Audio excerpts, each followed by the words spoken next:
बिस्मिल्लाहिर्रहमानिर्रहीम। अस्सलाम वालेकुम। आप देख रहे हैं हालात। मैं हूं सईद चौधरी।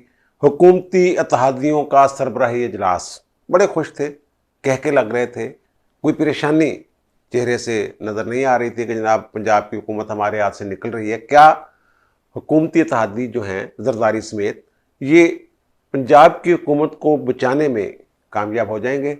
चौधरी शहजाद हुसैन क्या किरदार अदा कर सकते हैं? जरदारी साहब की और शहजाद हुसैन साहब की मुलाकात हुई है उसमें, और पंजाब में जो काफ लीग है उसमें कितने लोग जो हैं वो चौधरी शहजाद हुसैन के साथ पक्के हैं, यानी उनके कहने में हैं, और कितने लोग जो हैं वो उनके साथ हैं, परवेज इलाही साहब के साथ। और अगर पार्लिमानी पार्टी में कुछ गड़बड़ हो जाती है तो फिर इस इलेक्शन की क्या सूरत हाल होगी? आइन के आर्टिकल 63A के जो नफाज है उस हवाले से ये मैं जिक्र कर रहा हूं। और फिर सुप्रीम कोर्ट ने पीटीआई को एक बड़ा इशारा दे दिया है। उस इशारे को पीटीआई समझ गई होगी। क्या उस इशारे पर अमल दरामद के लिए वो कुछ सोचेंगे, करेंगे या नहीं करेंगे, इस पर बात करेंगे। लेकिन इससे पहले एक बात, जो परवेज इलाही साहब हैं स्पीकर पंजाब असम्बली, इन्होंने उस्मान बुज़दार साहब की जो करप्शन थी उनकी हुकूमत की, या बेज़ाब्तियाँ थी, उनको छिपाने के लिए क्या किरदार अदा किया बतौर स्पीकर? ये कैसे पर्दापोशी करते रहे उन चीज़ों की? हमारे एक दोस्त हैं जुल्फ़कार महतू साहब, सीनियर जर्नलिस्ट हैं, उनकी एक रिपोर्ट है जो ज़ाहिर है उनके टीवी चैनल ने तो चलानी थी, उन्होंने मुझे भी उसके कुछ मंदरजात जो हैं वो भिजवाए। तो उसमें जनाब इन्होंने अरबों रुपए की जो करप्शन है, वो जो ऑडिट रिपोर्ट थी 2021 की, उसको छिपा के रखा हुआ था। कानूनी तौर पर जब ऑडिट रिपोर्ट आती है तो वो पीएसी जो पब्लिक अकाउंट्स कमेटी है उसमें उसको भेजना ज़रूरी होता है। स्पीकर साहब ने वो अपनी कुर्सी के नीचे, अपनी सीट के नीचे उसको दबाकर बैठे हुए थे। अरबों का मामला है, अरबों का। उसमें जो करप्शन जब बेज़ाब्त, जब तक जो पैरे हैं ऑडिट पैरेस, वो जब तक सेटल ना हो जाए उस वक्त तक उन्हें करप्शन ही समझा जाएगा, बेज़ाब्ती है। या तो वो उन्हें सेटल करेंगे या फिर कार्रवाई का हुक्म देंगे। पीएसी के सरबराह आमतौर पर अपोजिशन लीडर होते हैं। परवेज इलाही साहब ने वो रिपोर्ट जो है वो पेश ही नहीं की। उसमें जो करप्शन है वो 82 अरब रुपए की बेज़ाब्तियाँ हैं, और 86 अरब रुपए का जो रिकॉर्ड है वो गायब है उस रिपोर्ट के मुताबिक। बहुत सारी चीज़ें उसमें ऐसी हैं कि जिससे अगर उसका मज़ीद इंक्वायरी हो या पीएसी उसका मुफस्सल जायज़ा ले तो उस्मान बुज़दार और उनके जो करिंदे हैं वो उसमें बड़ी बुरी तरह फंसते हैं। एक इनकी स्कीम थी खिदमत कार्ड, आपको याद होगा। उसमें जनाब ये 1 अरब और 84 करोड़ रुपए के घपले हैं, और 16,200 समथिंग जो लोग हैं, 387 लोग, 16,387 जो लोग हैं, उनको बगैर शनाख्ती कार्ड माल लगाया गया, पैसे पूसे दिए गए। और हेल्थ डिपार्टमेंट में कोई 62 अरब रुपए के अखराजात जो हैं उनका रिकॉर्ड ही गायब है। और फिर जो ज़िला की सतह पे तहाइफ वगैरह, ठेके वगैरह होते हैं, तहाइफ वगैरह मिलते हैं उनको, उनका भी कुछ 14 अरब रुपए का रिकॉर्ड जो है वो गायब है।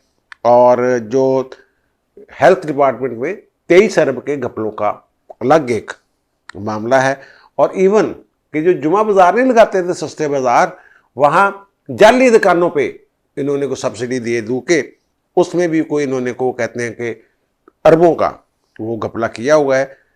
इश्तिहारात की बात करते हैं ना, ये अखबारात और टीवी चैनल्स और ये वो सारे देते हैं, जो भी तशहीरी सरगर्मियाँ होती हैं, वो फ़याज़ुल हसन चौहान साहब और दीगर जो इनके वज़ीर वज़ूर रहे हैं उनके दौर में वो 4 अरब रुपए की बेज़ाब्तियाँ जो हैं वो सामने आई हैं। वो कहते हैं कि 33 जो हैं वो इश्तिहारी कंपनियाँ होती हैं जिनके ज़रिए इश्तिहार दिए जाते हैं, उनमें से 81% इश्तिहारात सिर्फ 6 कंपनियों को दिए गए, मनपसंद लोगों को। अयाशियाँ, वही जो ये दूसरों पे इल्ज़ाम लगाते हैं, वो इनके अपने ऊपर, वो जो कहते हैं, जो भी ये कहते हैं इनके ऊपर पड़ता है। इस तरह की सारी वो रिपोर्ट है। वो तकरीबन 86 अरब और तकरीबन 1 खरब के करीब वो जो है वो घपले शपले, इवन ये कि एक हॉकी का AstroTurf बिछाने में 5 करोड़ के घपले करके ले गए। वो बेचारे ऐसे इकबाल फंसे हुए हैं स्टेडियम बना के, और इनको कोई पूछने वाला नहीं है। ये जो PSC है, चाहे तो ये इंक्वायरी जितनी भी हैं सारी भेज सकती है नैब को, एंटी करप्शन को। ये तो PSC का काम है ना। ये सारा रमज़ान बाजार का जो मैंने जिक्र किया ना, उसमें 2 अरब के घपले किए हुए इन्होंने।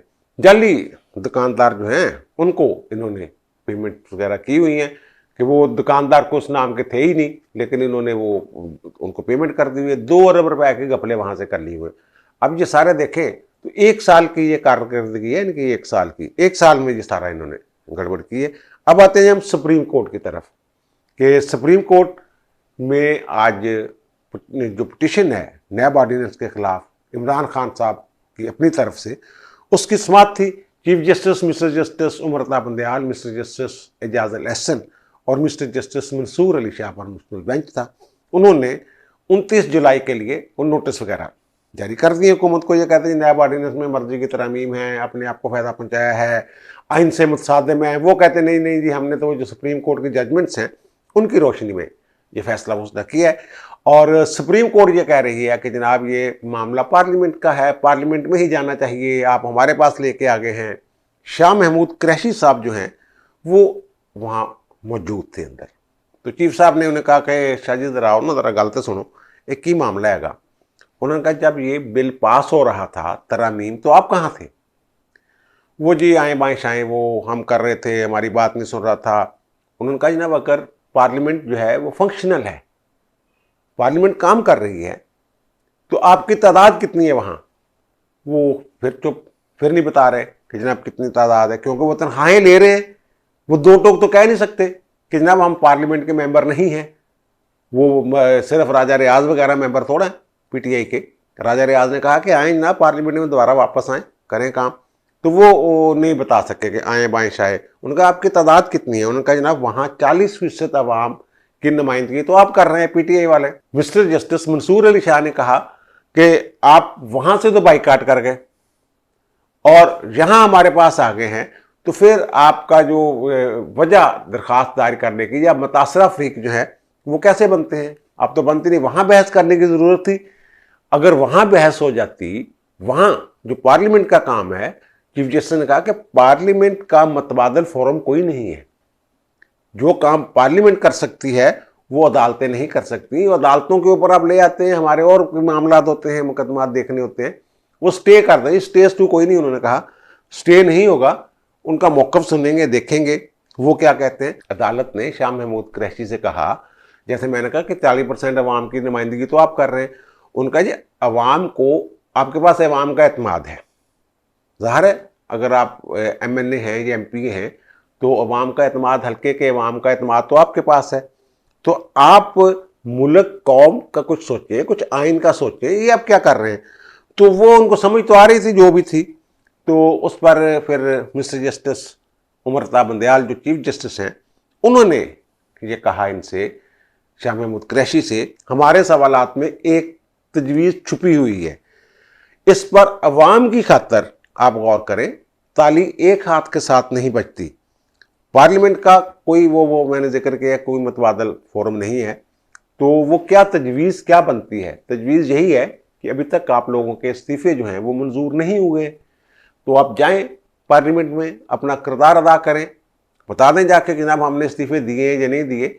ये वो पंजाबी में कहते हैं कि थुकिया चटना, ये तजवीज़ में यही बात है ना कि आपने ऐलान कहा कि नहीं हम नहीं जनाब वो पार्लियामेंट में जाएंगे, निकल गए हैं तो निकल गए हैं। शाह महमूद कुरैशी ने कहा भी है कि जनाब हम तो वापस नहीं जा रहे, ऐसी कोई तजवीज़ दे रहे और नहीं है। लेकिन साथ ही जो फवाद चौधरी साहब हैं उन्होंने कहा कि जनाब ये पता नहीं एक वोट पे हुकूमत कायम है, हम इनको मोहलत दे रहे हैं कि फैसले कर लें, इलेक्शन की तरफ चले जाएँ, जो भी वो बड़के छिड़के मारते रहते हैं, वरना फिर हम इनको गिरा देंगे, 1 मिनट लगना है, चंद दिनों की बात है, वगैरह वगैरह। ये जो फवाद चौधरी साहब कह रहे हैं, ये तो इसी सूरत में मुमकिन है जो मैंने बार बार अर्ज़ कर रहा हूँ कि अगर सदर अदम एतमाद का कह देते हैं, अगर सदर कह देते हैं वज़ीर आज़म से कि आप एतमाद का वोट लें, तो उन्हें टोटल रुकनीयत जो है उसके हिसाब से वोट नहीं लेने, 172 वोट नहीं चाहिए उन्हें चाहिए जो टोटल अरकान है, ये बड़ा एक फ़र्क है। यानी 342 जो लोग हैं उसका निसफ से ज़ायद नहीं लेना उन्होंने। जो इस वक्त तादाद है अरकान की, उसमें से ज़्यादा लोगों का वोट लेना है। अगर ये मैंने कहा था, कल भी कहा था कि अगर ये 10-15 वोट इधर उधर भी हो जाएं, छोड़ भी जाएं इनको, शहबाज शरीफ को या हुकूमत को, तब भी इनकी हुकूमत सदर की वो जो एडवाइस है या सदर का जो हुक्म है कि एतमाद का वोट लें, उसकी बुनियाद पे हुकूमत घर नहीं जा सकती। हाँ, अगर ये वापस आ जाते हैं सारे लोग, फिर इत्तेहादी को टूट जाते हैं, फिर एतमाद का वोट लेने के लिए कहा जाता है, फिर गड़बड़ जो है वो हो सकती है अगर तादाद 342 पूरी हो जाए, या फिर ये अदम एतमाद लें उनके खिलाफ। और तो कोई उनके पास तरीका नहीं, ये सिर्फ बड़के छिड़के हैं।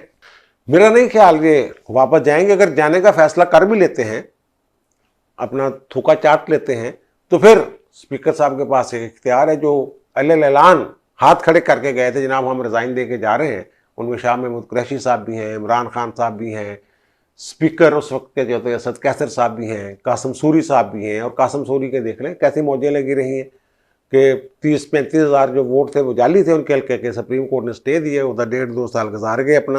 तो ये मामला है कि स्पीकर जो है वो चाहे तो बहुत सारे लोग जो हाजिर नहीं होते, कोई भी नोटिस दे सकता है ना, फलां तारीख तक अगर पेश नहीं होती, जब पता चलता है इनको ये वापस आ रहे हैं कि अगर फलां तारीख को आके अपने वो उसकी नहीं आप करते तस्दीक, तो वो इस्तीफ़ा मैं मंजूर कर लूँगा, कुछ भी कह सकते हैं, कुछ भी कर सकते हैं। उनके पास इख्तियार है, वो अपने उस इख्तियार को जो है वो इस्तेमाल कर सकते हैं। अच्छा, अब आते हैं जनाब वो जो इजलास था, ये आपने देखा होगा तस्वीरें फुटेजेस वगैरह कि ये बड़े खुश थे उस इजलास में। जरदारी साहब दूल्हा महफिल बने हुए थे, कभी मौलाना साहब साथ बैठे हैं, उनके साथ गपशप लगा रहे हैं और कह कहे लग रहे हैं, खुशियां मनाई जा रही हैं। बहुत सारे लोग तनकीद कर रहे हैं कि जनाब डॉलर देखें जनाब 124 पर पहुंच गया ओपन मार्केट में, और ये इनके कह कहे नहीं बंद हो रहे, ये नहीं हो रहा, वो नहीं हो रहा। वो सारा जो कुछ किया धरा है ये इमरान खान की हुकूमत का है। जो भी इस वक्त क्राइसिस है इस मुल्क में माशी, उसकी जिम्मेदारी तो, लेकिन क्योंकि खान साहब की मीडिया मैनेजमेंट, जो इल्ज़ाम खान साहब पे आना चाहिए वो इन पे आ रहे हैं, और वो उनकी मीडिया मैनेजमेंट ऐसी है। मैंने कल भी उस पर पूरा एक तफसीली वीलाग किया था, और कल वाले वीलाग में मैंने ये जिक्र किया था कि इन्होंने फैसला कर लिया है कि जनाब हमने ये अपना टेन्योर जो है ये पूरा करना है, जो आइनी मुद्दत है हुकूमत की पूरा करनी है। उसका बाकायदा फिर आज ऐलान भी कर दिया गया। वो जो मैंने कहा कि वो जो इजलास था हुकूमती इत्तेहादियों का, जरदारी साहब का, कभी वो बैठ रहे हैं मौलाना साहब जरदारी साहब के साथ कान में, और कभी जब उठ के जाते हैं तो फिर हमजा शहबाज साहब कान में हल्की हल्की बातें करते हैं। सारे खुश थे, कोई परेशानी पंजाब में जो इलेक्शन है इस हवाले से वहाँ नज़र नहीं आ रही थी। और फिर उसका ऐलान भी किया साद रफ़ीक साहब ने, और साद रफ़ीक ने बेहतरीन केस लड़ा है। जो उनकी मीडिया मैनेजमेंट है, जिसको मैं जिक्र कर रहा था कल भी, कि उसको काउंटर करने के लिए जो मुझे किसी बंदे में सलाहियत नज़र आई है कि वो साद रफ़ीक साहब में, मेरा ख्याल है ये ड्यूटी साद रफ़ीक को दे दी जाए कि इनके जो बयानियाँ खयानियाँ बनाते हैं ये, उसके तोड़ के लिए ये जिम्मेदारी साद रफ़ीक को दे दें। जो मुदल्लल गुफ्तगू साद रफ़ीक की जो मैं समझता हूँ नज़र आई है, उसके बाद ये कम अज़ कम, मैं वो नहीं कहता कि उनको वजारत इत्तलात दे दें, कम अज़ कम इसका जो तोड़ करना है वो तो इनको दे देना चाहिए साद रफ़ीक साहब को। अब इनका एक ही बयानिया, नून लीग का एक ही बयानिया या हुकूमत का एक ही बयानिया, उसके तमाम जितने भी बयानिए हैं इमरान खान के, उन पे भारी है। निकालें उसकी तस्वीरें, निकालें उसके इकदाम जो उसने 3.5-4 साल इस मुल्क को दिवालिया करने के लिए, सीधा सीधा एक बनता है इनका कि जनाब वो डिफ़ाल्ट कर रहा था, डिफ़ाल्ट की तरफ लेके जा रहा था मुल्क को, ये उसने किए, ये प्रोजेक्ट बंद किए, CPEC के साथ ये किया, दोस्त ममालिक जो थे उनके साथ तल्लुकात कैसे कैसे ख़राब हुए, कैसे क्या इकदाम किए, अमेरिका की जोली में कैसे बैठा रहा, और फिर बरतानिया वाले जो फैमिली है वो क्या कर रही है, और फिर कोई लाबी शाबी जो इनको जो मशवरे देने वाली जो लॉबिंग फर्म है वो कौन सी है, कौन इनको बना के देता बयानिए शयानिए, ये सारी चीज़ें वो लाए मैदान में। और मुझे जो इतला मिली है उसके मुताबिक इन्होंने मीडिया पे भी थोड़ा सा एग्रेसिवली खेलने का फैसला किया है। और ये बात तो वो मैंने जिक्र कर दिया कि जनाब ये मुद्दत पूरी करेंगे। और फिर पंजाब में जो हुकूमत बचाने की बात है वो तय यही हुआ कि जनाब कोशिश करेंगे, बचाएंगे। वो बचाने का फार्मूला कल मैंने बता दिया था, ये क्या कर रहे हैं क्या नहीं कर रहे हैं। उसमें काफ लीग का भी कुछ किरदार हो सकता है। चौधरी शहजाद हुसैन के साथ जो मुलाकात हुई है उनकी, जरदारी साहब की, तो वो जब हो रहा था इजलास हुकूमती इत्तेहादियों का, तो तभी ये तय था कि वो मिलने जाएंगे शुजात अली साहब से। और फिर वो जो रुखसाना बंगश हैं जरदारी साहब की पॉलिटिकल सेक्रेटरी, और चौधरी सालक हुसैन, फिर वो वहाँ से निकले हैं चौधरी शहजाद हुसैन के पास। इसका मतलब ये है कि चौधरी सालक हुसैन जो हैं वो हुकूमत के साथ मुकम्मल तौर पर फिट हैं। जो भी मामला है, जो भी इख्तलाफ है काफ लीग में, वो चौधरी परवेज़ इलाही के साथ नहीं है बल्कि दूसरी तरफ खड़े हुए हैं। अब ये है कि इनका इजलास हुआ पार्लिमानी पार्टी का, नून लीग का। उसमें वो कहते हैं कि जनाब अशरफ अंसारी साहब जो नाराज़ रुकन हैं वो मौजूद नहीं थे। वो कहते हैं जी इस्लामाबाद में हूँ, लेकिन उन्होंने टेलीफोन पे वो उनका रब्ता था हमज़ा साहब के साथ उनका, जो मैं आपके साथ हूँ। और एक जो उनके पिंडी वाले, तो वो वहाँ क्योंकि उनकी रिकाउंटिंग का मामला है, दोबारा गिनती का, तो वो नहीं आ सके।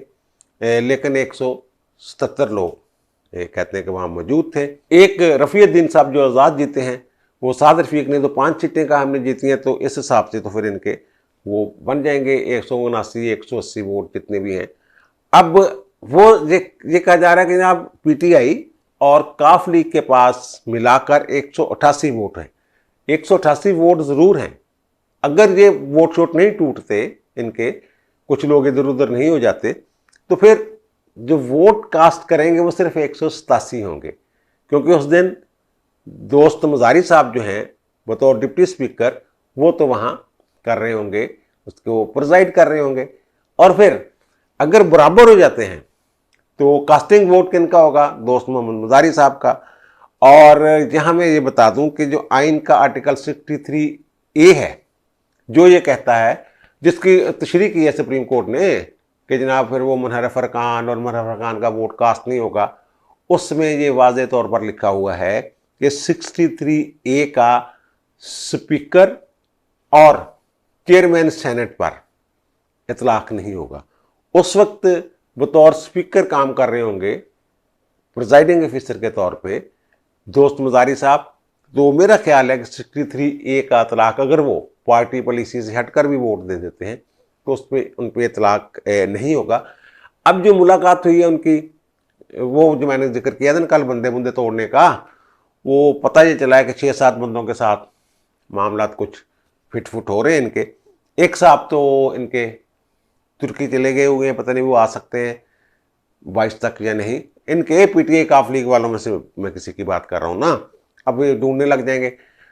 वो एक तो चले गए बाहर, और बाकी जो 10 हैं काफ लीग के, इनमें से जो 3 लोग हैं वो पक्के चौधरी शहजाद हुसैन और जो तारिक बशीर चीमा हैं उनके साथ हैं। उनमें 2 लोग जो हैं वो उनको नहीं छोड़ सकते, तारिक बशीर चीमा को, और जो एक साहब हैं वो चौधरी शहजाद को नहीं छोड़ सकते। उसमें से हो सकता है कि 2 लोग और वो अपने साथ में ला लें। ये है बहुत मुश्किल कि चौधरी शहजाद हुसैन चौधरी परवेज़ इलाही के खिलाफ अपने लोगों को, काफ लीग को कहें कि आप खड़ा हो जाएं और अब मेरे भाई के खिलाफ हमजा शहबाज को वोट दें। ये बहुत मुश्किल काम है, लेकिन ये सियासत है। सियासत के सीने में दिल नहीं होता, अपने अपने मफादात होते हैं, जो भी होता है। तो वो अगर चौधरी शहजाद हुसैन साहब जो हैं वो 5 बंदे तोड़ लेते हैं, 5 बंदे, तो फिर उनमें डिफेक्शन क्लास नहीं लगेगी। क्योंकि वहाँ ये है कि पार्लिमानी पार्टी फैसला करेगी। ये इनकी पार्लिमानी पार्टी पंजाब में 10 बंदों पर मुश्तमिल है। अगर पार्लिमानी पार्टी में अक्सरियत ये फैसला कर ले कि जनाब हमारे कैंडिडेट नहीं है परवेज़ इलाही साहब, परवेज़ इलाही साहब इलेक्शन ना लड़े या दस्तबरदार हो जाएं, फिर डिफेक्शन क्लास दूसरी तरफ चले जाएगी। फिर डिफेक्शन क्लास उनकी तरह शेर कान अगर हो जाए, पक्का हो जाए, फिर तो पक्का हो जाएगा ना।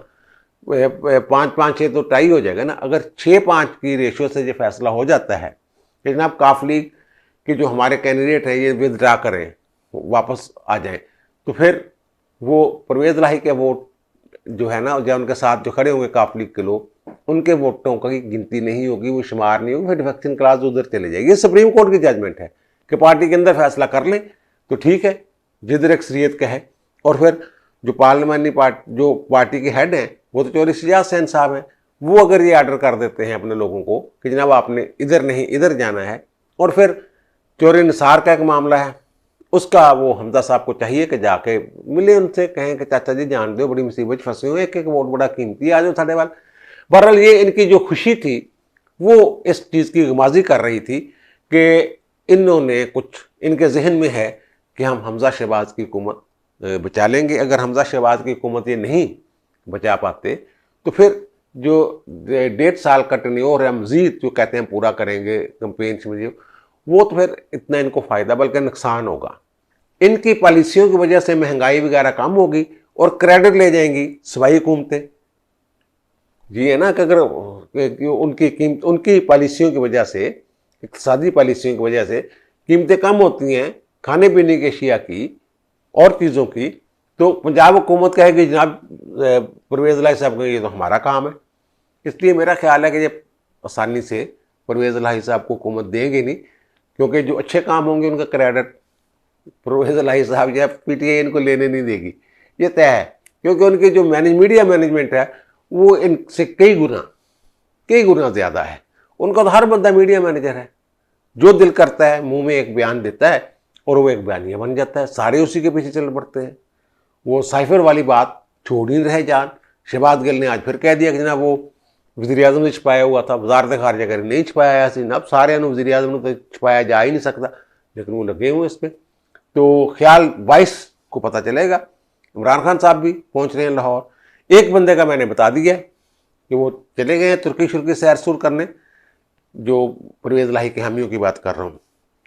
और चौधरी शहजाद साहब का किरदार क्या होता है, अगर वो चौधरी शहजाद साहब खुल गए तो और भी बहुत सारी चीज़ें ऐसी हैं जिसकी वजह से खुल के बात नहीं कर रहे, ज़रा छुपा रहे हैं खबरें कि अभी अदालतें बड़ी हुई हैं, पता नहीं क्या होता है वहाँ, क्या नहीं होता है। एक और यार बात बड़ी है जी, पता नहीं मुझे लेट हो गया हूँ, उसका हल्का सा काम बता देता हूँ कि शुरू में जो हमजा शहबाज है ये कैंडिडेट नहीं था पिंडी वालों का, लेकिन अब सूरत वहाँ चेंज हो गई है थोड़ी सी, क्योंकि वो मैंने कल भी जिक्र किया था, जो बाजवा साहब हैं उनका जहन कुछ मूड जो है वो हुकूमत के साथ कुछ ज़्यादा ही वो फिट हो गए हैं। तो ये सारी सूरत हाल। आप मुझे दीजिए इजाज़त, इंशाल्लाह दोबारा मुलाकात होती है नए भी इलाक़े के साथ। अल्लाह ताला आप पर, मुझ पर, हम सब पर मेहरबान रहे। अल्लाह हाफ़िज़।